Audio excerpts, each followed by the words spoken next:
Buenos días, tardes o noches, profesor. Yo y mi equipo les presentaremos el tema 2, curvas planas, ecuaciones paramétricas, coordenadas polares, con una pequeña explicación de cada uno y un ejemplo práctico en su uso cotidiano. En este caso utilizamos el mismo contexto del video anterior, que es en el desarrollo de videojuegos. Nuestro equipo está conformado por 3 integrantes. En el primer plano tenemos a Rogelio Contreras Campiño, David Espinosa Amaro y su servidor Dante Zoé Soto Sánchez. Bueno, para empezar, las ecuaciones paramétricas son una manera de definir las coordenadas x, y de los puntos de una curva en un plano, no directamente en términos de una de la otra, como en y es igual a f de x, sino ambas en función de una tercera variable, generalmente llamada parámetro, típicamente como t o θ. Se escribiría así: x es igual a f de t y y es igual a g de t. Bien, entonces, θ es el parámetro que varía dentro de un intervalo específico. F de t y g de t son funciones que dependen de t. A medida que el valor del parámetro t cambia en el punto xy, se mueve y dibuja la curva en el plano.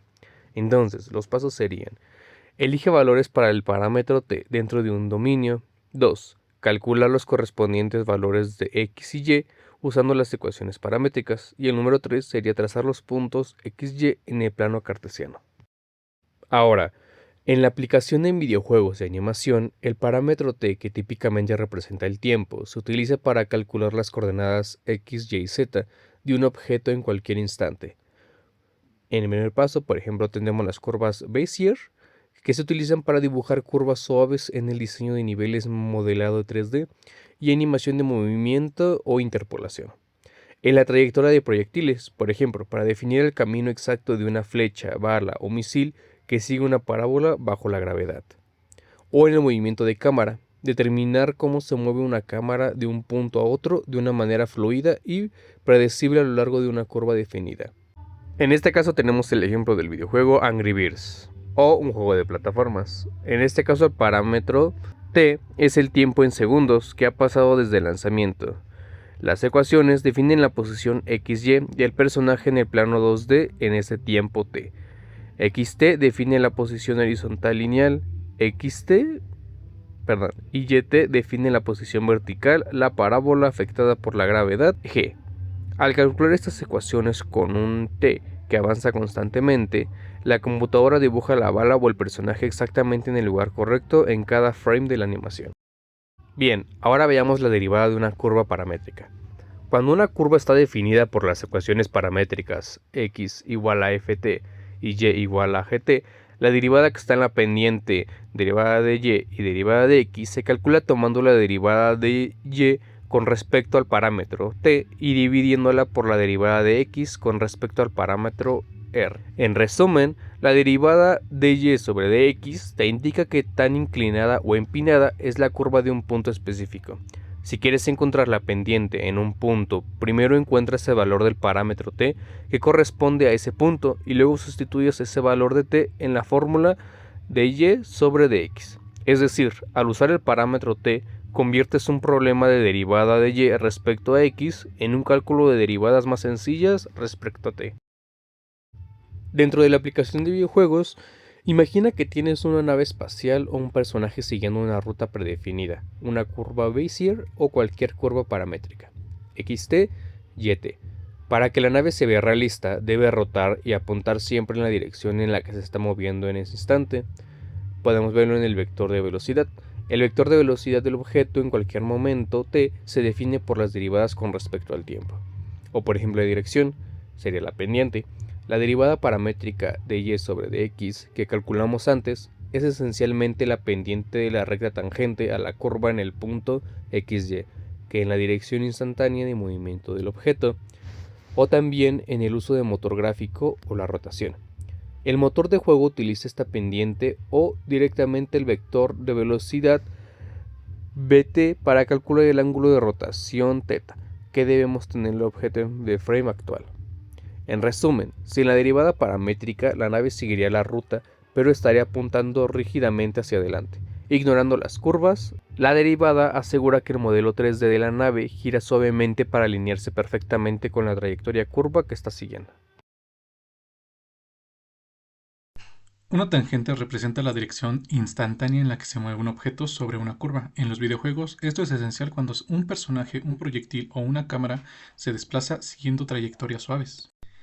Matemáticamente, la tangente se obtiene a partir de la derivada de la curva. Si la posición del objeto viene dada por la ecuación paramétrica xt, yt, entonces el vector tangente es el siguiente. Este vector nos indica hacia dónde apunta el movimiento. Cuando un personaje sigue un camino trazado con una slip, por ejemplo, en un juego de carreras o aventuras, la tangente nos dice cómo se debe orientar el modelo 3D. La dirección de la tangente define la rotación del coche, de la cámara o del personaje para apuntar hacia dónde realmente se mueve.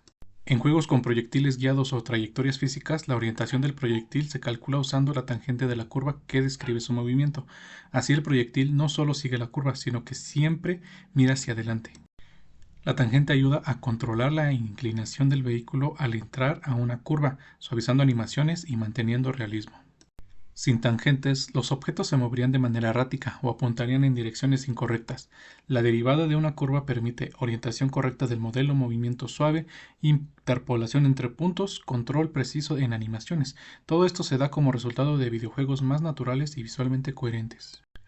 La longitud de arco y el cálculo de áreas también aparecen más de lo que parece en videojuegos. Si una curva representa un camino, la longitud de arco es la distancia total que recorre un personaje u objeto al moverse sobre ella.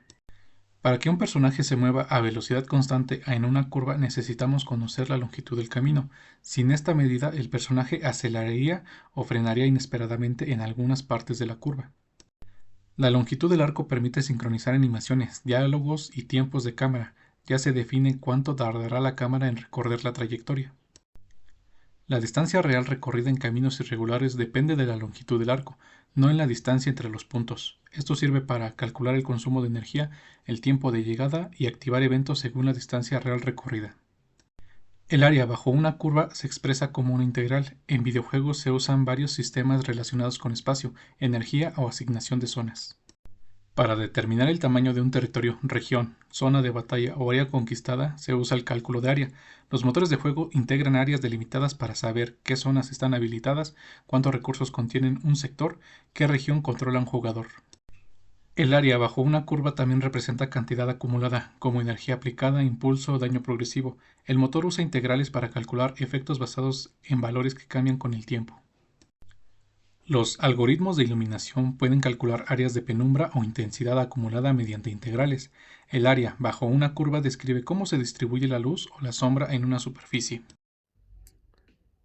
Buenas tardes, compañeros. Mire, lo que son las coordenadas polares en los videojuegos se utiliza para representar movimientos circulares, trayectorias radiales y efectos gráficos que dependen de ángulos y distancias.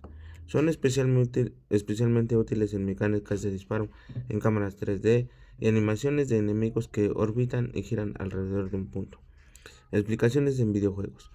Movimiento circular. Un objeto puede moverse alrededor de un centro usando un R y un 0 en ángulo. Un ejemplo es un enemigo que orbita al jugador. Eh, Cálculo de posiciones se convierte en coordenadas polares cartesianas para ubicar personajes o proyectiles en cámaras y rotaciones. En juegos 3D, las cámaras giran alrededor de un personaje usando ángulos polares, efectos visuales. Explosiones radiales, ondas expansivas y patrones de disparo se modelan fácilmente en polares.